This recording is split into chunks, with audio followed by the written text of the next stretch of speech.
Hey everyone, I wanted to come on here and talk to you about my experience seeing Author and Punisher in Quebec City last week or the week before. It wasn't last week, it was the weekend prior to last weekend. I always have trouble keeping the dates abreast in my mind, you know. What's the date right now? It's the 7th of March, so this would have been not. Yeah, okay, it would have been like February 24th, I'm pretty sure. Yeah.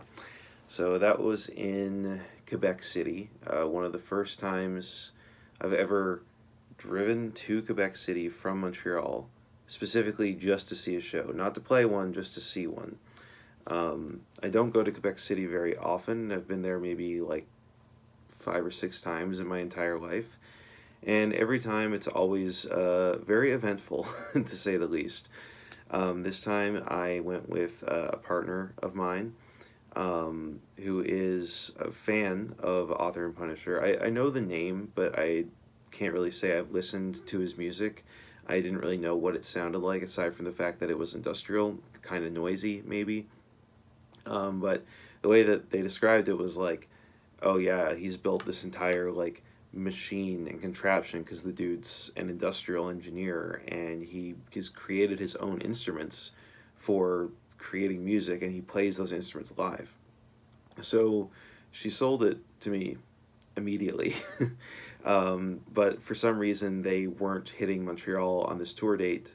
On this tour, they were doing Quebec City, skipping Montreal, and then hitting Ottawa. For some reason, there was a booking issue.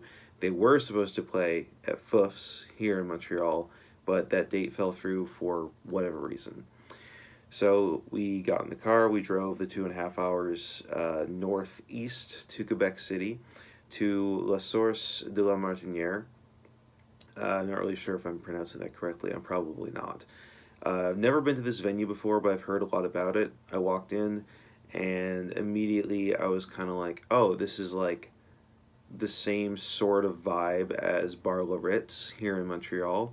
It's not as big, it's not as wide as La Ritz is, but it's got a similar atmosphere. Like the stage is kind of low to the ground, and it's got a lot of width, and because of unfortunately the stage being so low to the ground, like if there was a big crowd and you were sitting in the back, like you wouldn't see shit basically.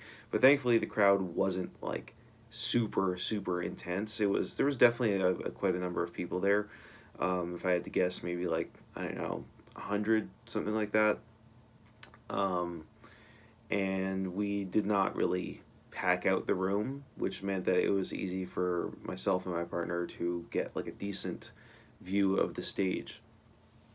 So the first band that played was this band called Glassing, who I've never heard of before, but my roommate and bandmate and friend Tyler is a fan of, and he told me that they're fucking sick. So I was really looking forward to seeing them, and he was completely right.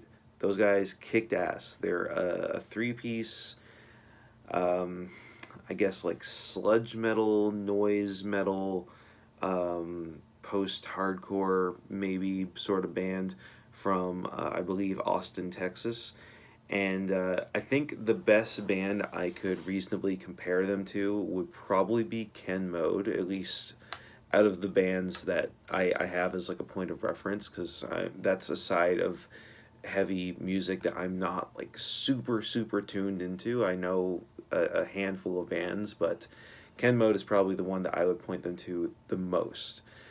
But of course, you know, without the saxophone and all the, like the super crazy experimentation, more just in like the raw like rhythmic aggression of it. You know, blast beats interspersed with like really like rhythmic chugs and that sort of thing. Very experimental and kind of all over the place, but still somehow cohesive.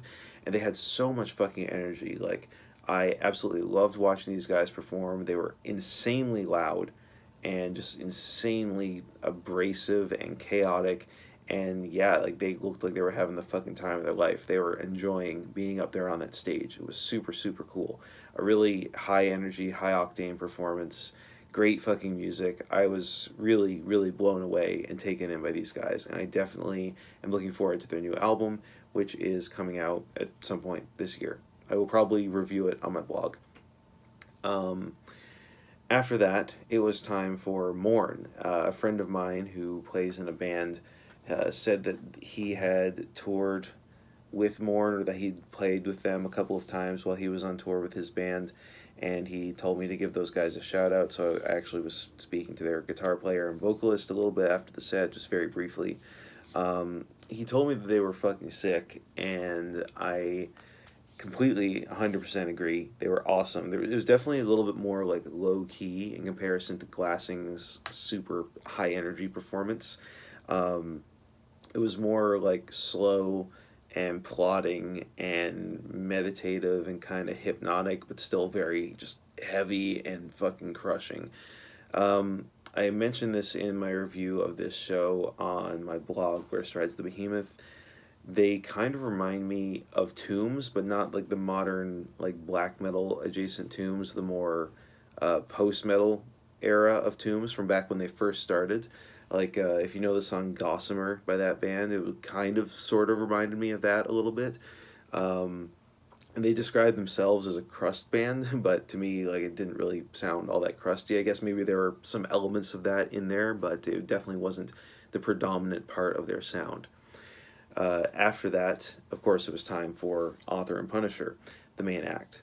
So it took them a while to tear down the equipment and then put everything up there on the stage for Author and Punisher. And the way that he had this setup was basically he was standing here, and in front of him there was one desk, and then to his right there was another desk. So it was kind of like this L shape going around him, facing the audience. And on this front desk, he had a keyboard on one shelf, and then underneath that, there were like a bunch of pedals and just like different things to, fuck with the noise and create a bunch of different sound effects.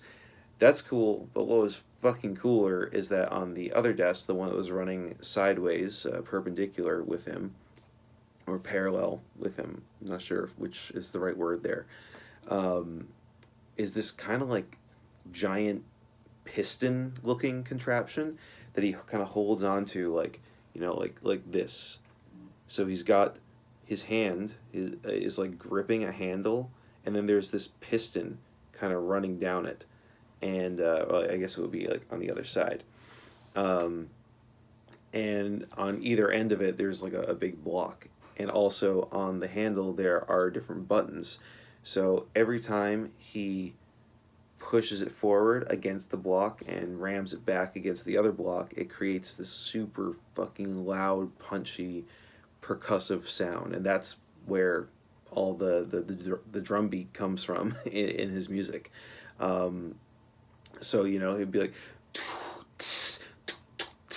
like stuff like that. That kind of beat wasn't really found in his music, but that you get the idea of what I'm trying to say. And the handle with all the buttons, I guess it was kind of like an accordion, sort of. That's what I would compare it to, an accordion or a trumpet. And every different press of the button would create a different tone for the percussion. So it was a really involved process to create this whole smorgasbord of different noises. On top of that, he has a microphone. There's actually three microphones in one, and one of them would apply one effect, the next one would apply a different effect, and the third one would apply another effect. So you'd have three different effects going on his voice, and he could just sing into one. He'd be like, 1, 2, 3, like literally just moving his head in front of each of the three different mics, and it would add a different effect to his voice.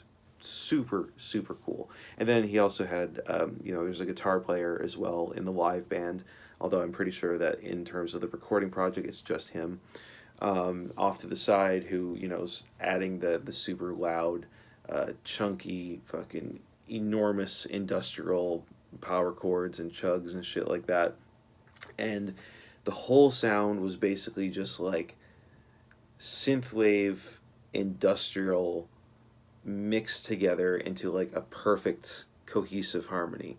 like the percussiveness and the guitar was definitely more from the industrial side of things, but the vocals and the keyboard melodies, or whatever the melodies are being created by, synth, whatever you want to call it, definitely was more synthwave esque. Like it was reminding me of artists like Perturbator and Carpenter Brute and stuff like that. So, yeah, he played for like a solid 45 minutes or something like that. He kept saying like, "Oh yeah, this is my last song," and then he would play like two more. Um, but yeah, it was an unbelievable show. I like every band was awesome. I would 100% go see any of these artists again. Just totally flabbergasted and taken aback by three artists who I previously had very little to no experience with, and I became an instant fan of all three of them. And I think that's the mark of a good show, especially one that, for me personally, I took a bit of a gamble on, and, also drove all the way to Quebec City for.